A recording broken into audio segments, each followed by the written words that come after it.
It's been a while since I posted an episode. I've been really busy finishing up a few projects. So the Sovereign Self course, my 31-day self-concept course on energetic identity and embodiment. I was working on that. I actually did finish that. And I've also been trying to make some headway on my second book, The Movement of Bliss, which is really taking on a life of its own and evolving beyond its original intention. But both of these projects have been playing off of each other and informing each other.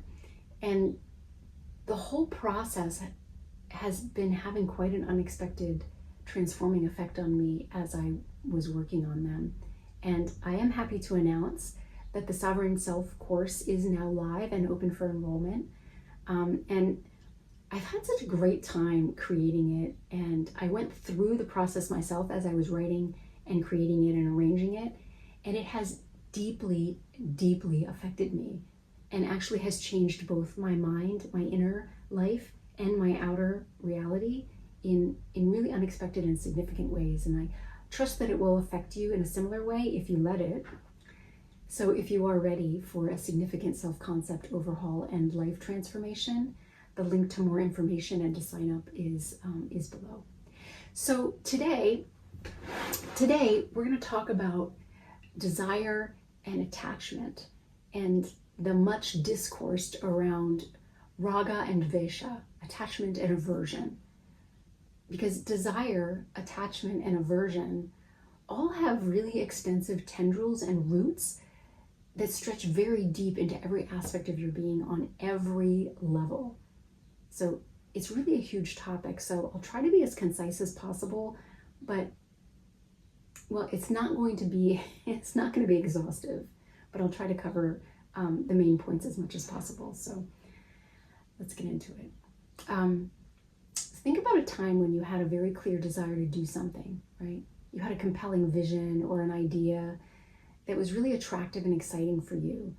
And as you started to step forward and move forward, the enthusiasm and excitement of that desire becomes slowly replaced by pressure and complications that seem insurmountable, right?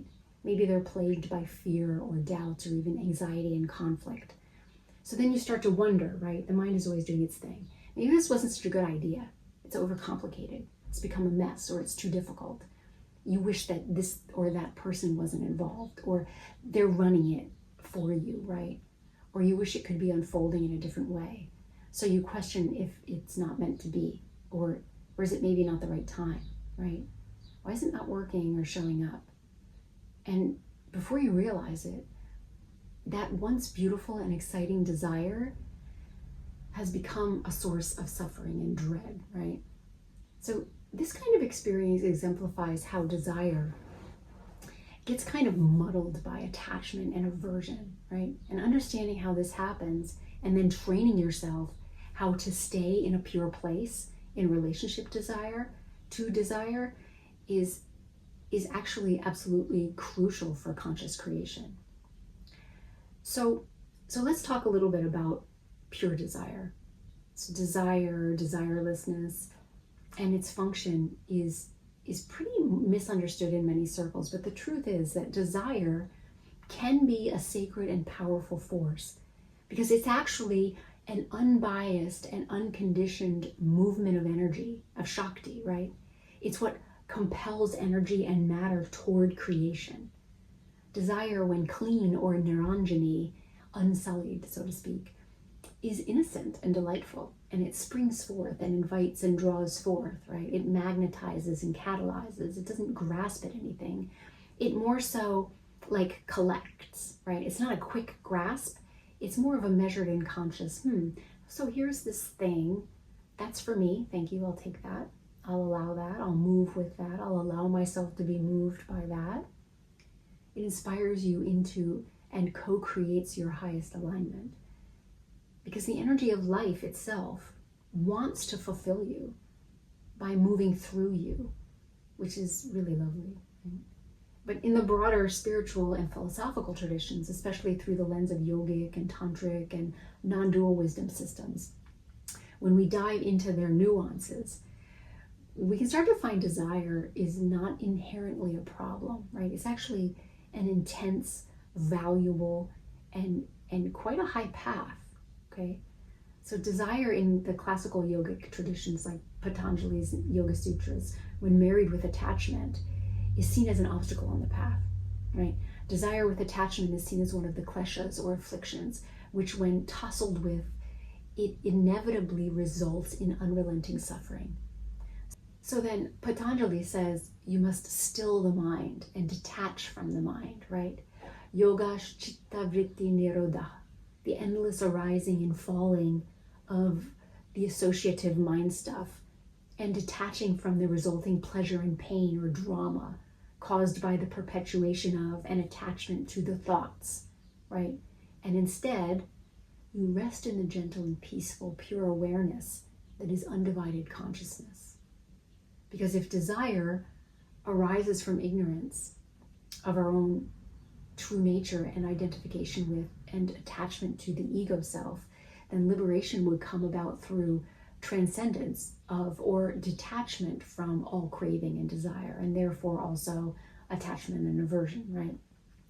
But this isn't the only aspect of desire, right? The mind, consciousness, and awareness has many layers and aspects which intertwine and arise to fill out our human experience.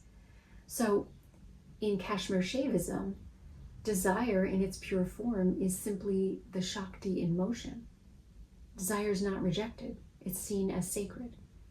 The world comes into being through the very nature of consciousness desiring to experience itself. So without desire, there would be no physical reality to experience at all. Desire is the primary and originary first impulse of creation itself. This stirring of the Icha Shakti, the power of will and desire, is something that we purify our mind to have a healthy and balanced relationship with. So instead of suppressing, subverting, or diverting desire, which will only distort it, the tantric practices invite us to come into a full awareness of it in its absolute truth through a refined discernment of or alignment with its pure form. So we engage in self-inquiry around desire as it arises. Is this desire coming from source or from my higher self?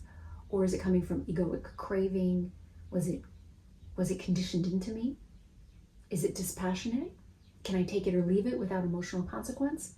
Or is it entangled with multi-generations of attachment or aversion, right?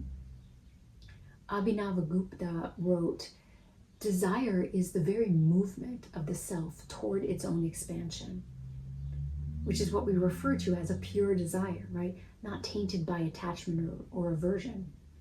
So then desire itself doesn't cause the suffering, right? But it's the unconscious kind of automatic reptilian brain grasping at the thing desired, right? That causes the suffering. It's the intellect and the ego elaborating on the desire and attaching so many different things to it, right? The preferences, the conditions, and the limitations. Desire can actually have a tremendous value, and consciously directing its energies can act as fuel for the fire of transformation. Even when it's laden with anger and particularities, right?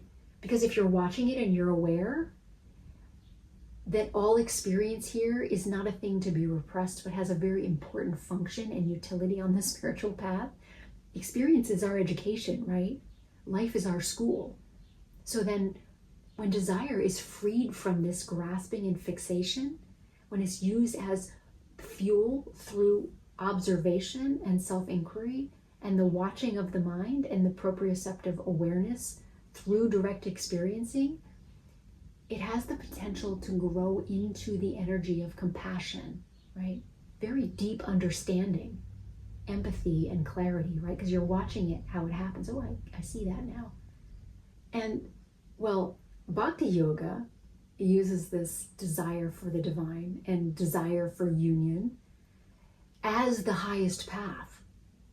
And this deep yearning and longing and unbridled, unashamed pursuit of union with the beloved becomes the gateway.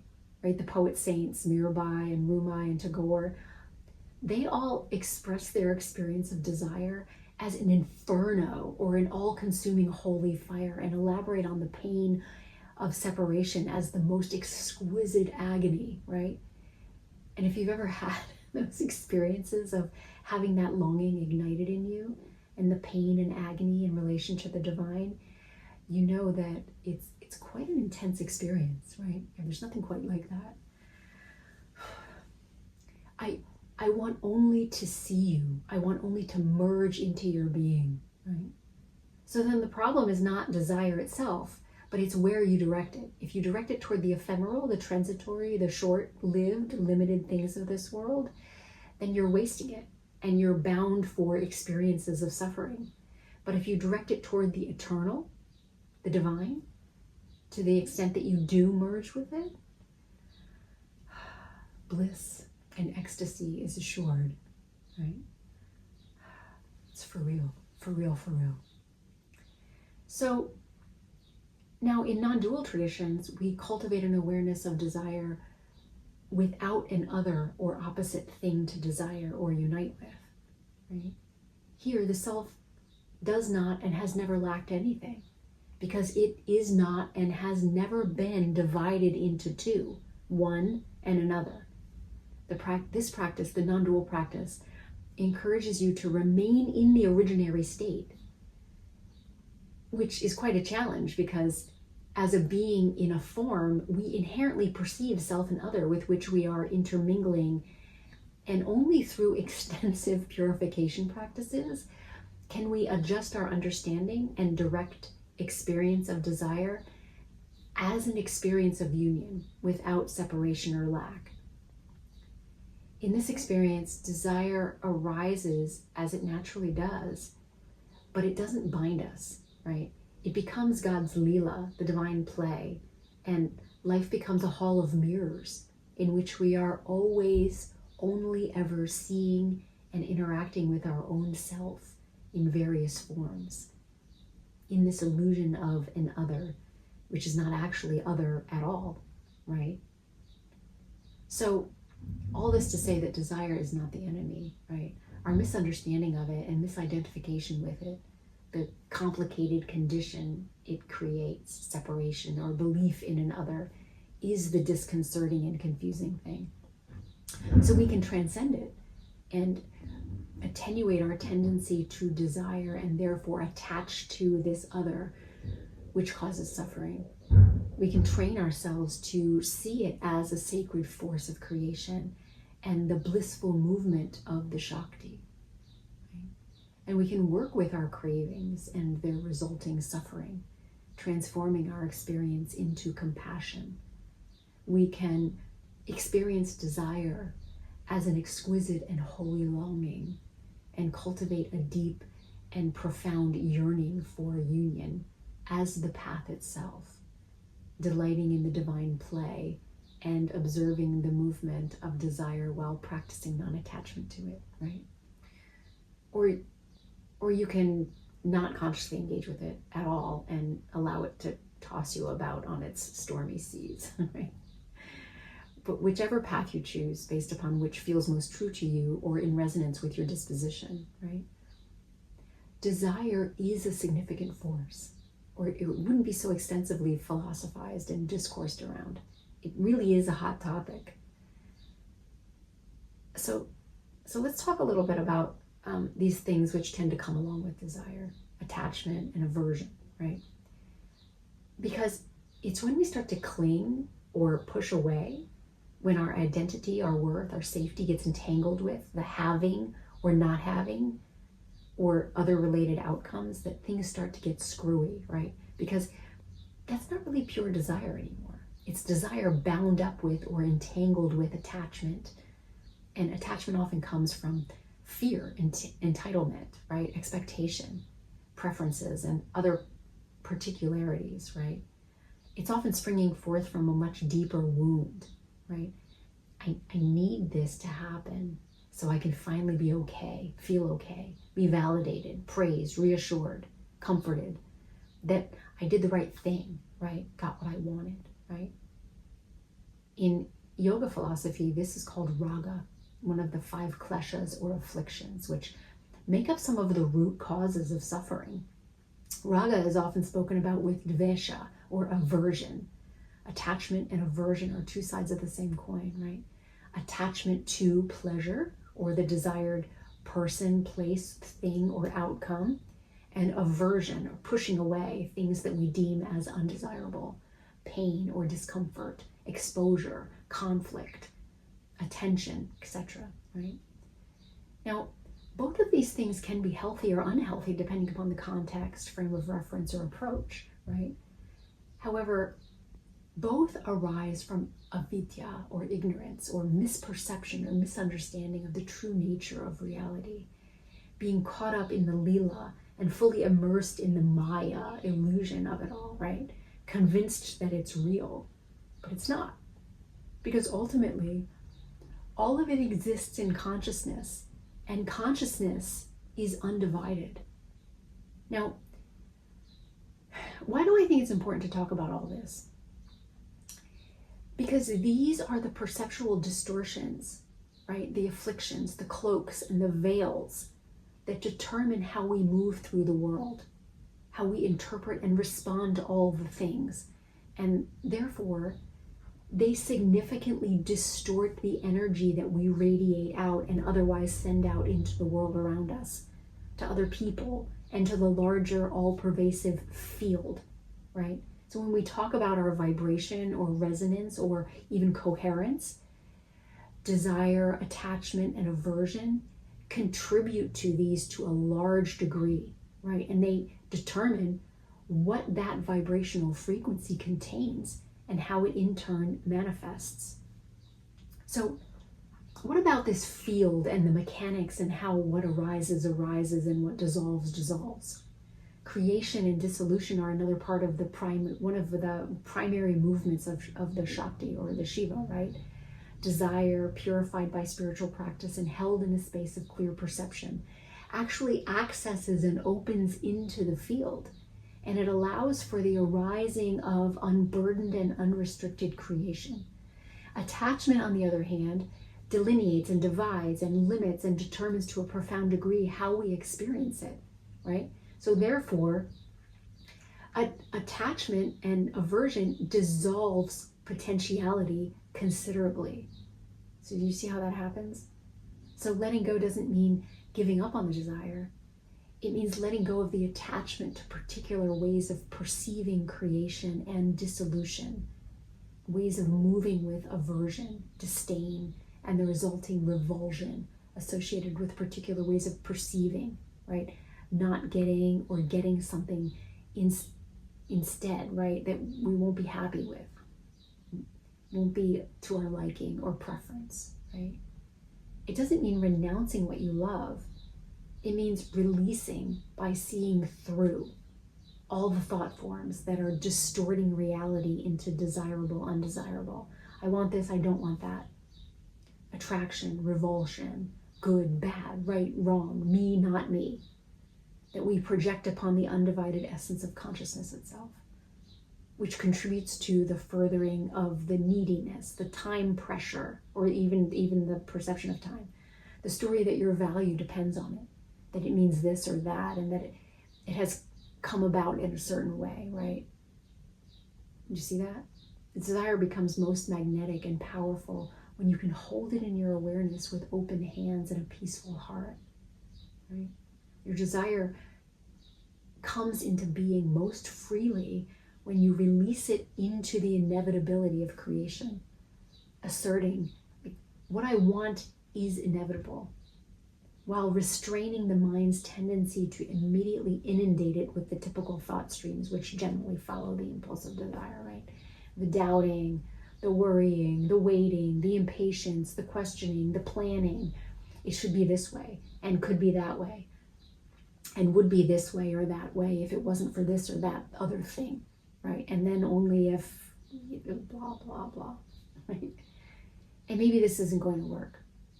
And then you probably make the mistake of asking or telling someone else about it, right? And then they add to the mental load, right? Well, I did this or that, and this or that happened, and or a friend of mine, tried that and this is what happened, and you know what I mean? And then you're so far from the original pure desire of creation. It's become so burdened with the limitation program that we're all conditioned into. It's gotten so convoluted and contorted, and then doubt comes in to finish you off, right? Don't get me started about doubt, okay? I'm a person who's gotten so sidetracked by doubt in my life. I feel a certain kind of way about doubt, right? For me, doubt has come to equal death, right? Do not get caught in the net of doubt. Okay, seriously, don't do it. I've also learned not to share my ideas or plans or dreams with others for the same reason, right? Because if I share it with someone, it most likely won't come into being, right? Because once I open myself up to others' questions, thoughts, opinions, doubts, feelings, you have to be really strong to not be swayed by that stuff. For me, like, I start sharing and it's ruined. And I wish it wasn't the case, seriously. I really wish that I had a super supportive and encouraging or enabling energy in my life from early childhood, but that just wasn't the truth for me. So a perpetuation began early on. And I know many, many people share the same, this detractor energy experience, right? And the reason that those experiences are so bad is because these distortions, once they're imprinted, they live in the field for years. They live in your mind and your emotions for lifetimes. And they're stored in your muscles and your bones and your cells and even in your DNA until you painstakingly root them out and gently release them with loving care and compassion, right? So let's do some clearing on the experience of having desire infiltrated by pain and warnings and doubt and other limitation programming, which have truncated your process of realizing and living out your highest and deepest dreams. Okay? So take a nice deep breath, close your eyes, and focus on your heart center and solar plexus. Recalling your abandoned dreams, your derailed plans, and unpursued desires. And repeat out loud after me. I'm so sorry they taught you that you had to consider so many things before you can be safe.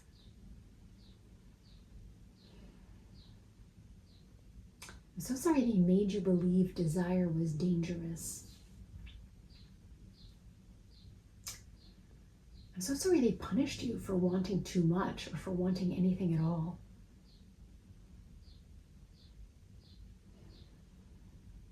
I'm so sorry they told you you'd only be loved if you proved that you were worthy.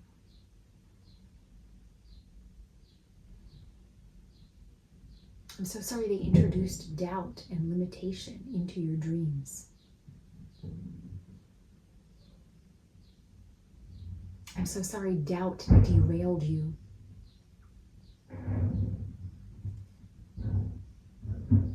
I'm so sorry they talked you out of it.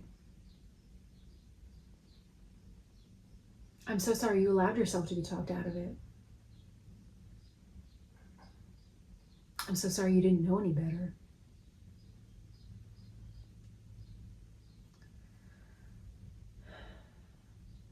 I'm so sorry they wanted you to do your desires and dreams their way and in their time. I'm so sorry they convinced you that your way wouldn't work. I'm so sorry they didn't believe in your drive and desire. I'm so sorry they didn't support your dreams. I'm so sorry they didn't invest in you. I'm so sorry you didn't invest in yourself. Okay, so take a nice deep breath. So I would encourage you to journal on everything that's coming up during this talk for you. Because everyone has their own unique and particular version of these common themes, right? So really spend some time visiting these memories and these unique experiences of how the limitation program was drilled into you. And give yourself compassion for all the different ways and times that it changed your direction and affected your choices. and the way that you moved through your life. Really take some time with it, okay? Because it goes deep. And if you need support or a partner in the process, you can schedule a one-on-one session with me in the link below. My sessions go very deep, okay? Desire is not the enemy, okay? It is consciousness moving you into motion. And when you're able to clear away the debris and sit with the purity of desire, the deep peace of the pure energy of desire, free from modification and clinging and fear, you begin to create not from contraction, but from conscious freedom. So let your desire lead you without allowing attachments and aversions to distort and bind you.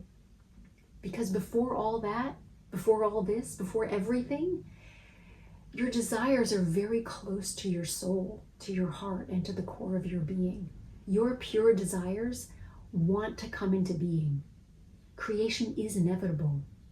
Yes, there will need to be choices and actions, and all that will be set into motion in a sequence of events that will exist in a flow of time and that require further action, right? But once you start that process, it will and can happen very quickly.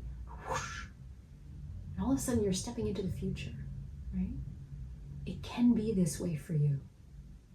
So let go of everything outside of this present moment. Let go of your need for it to be a certain way.